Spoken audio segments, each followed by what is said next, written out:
Workspace is the Accellos platform and is your window into the supply chain functionality offered by Accellos. It is built on a modern Microsoft architecture with .NET underpinnings. Immediately, you can see that the login screen offers Active Directory authentication.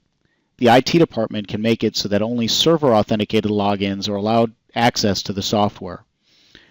Alternatively, in a multi-tenanted, cloud-based deployment, the user can use what we call Workspace Authentication to log in with a traditional username and password that is also tied to a specific cloud tenant. We're going to log in now using Windows Authentication.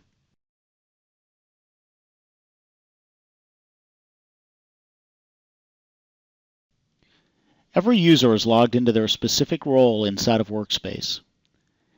Roles can be predefined or tailored to the specific user. If users have permission, they can build their own version of Workspace to accommodate their daily routines. In this instance, as a warehouse manager, I open up my Workspace to a set of KPIs that reflect warehouse performance.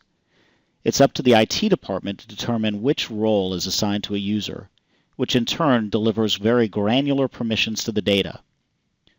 If I click on my Operations tab, we see a set of grids. I've configured these grids to show me information that I need as a warehouse manager, which allows me to both view and action warehouse activities. The important thing to note here is that every view of data within the Accellos suite of functionality looks and feels exactly the same.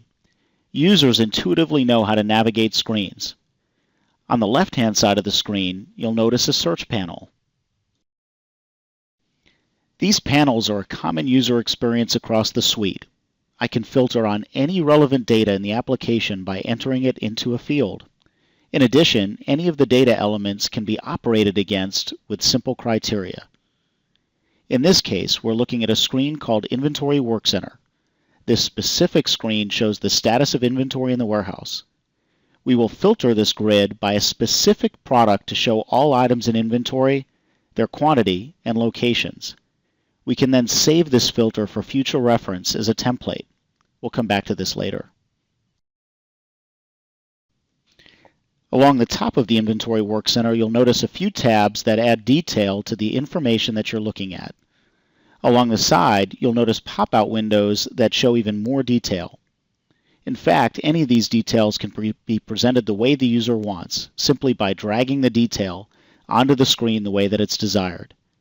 In this case, I'd prefer to see my detail as a tab instead of a pop-out.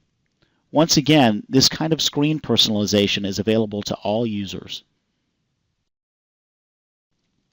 One last thing to note before we move on. Along the top of the screen on the ribbon bar, you'll notice a Video Help dropdown. Accellos has centralized Video Help and is adding tutorials on a daily basis to the library for streaming. Each screen has context-sensitive video help. Additionally, there is a localized video help server that our customers can use to build their own libraries for user-specific processes and procedures. Another screen we'll be looking at during this demonstration is our handheld terminal interface. Each one of the warehouse functions for execution can be accessed through this terminal. All of the functions you would expect are included as a menu item, like picking, receiving, counting, stock movement, etc. We'll come back to this later on in the demo.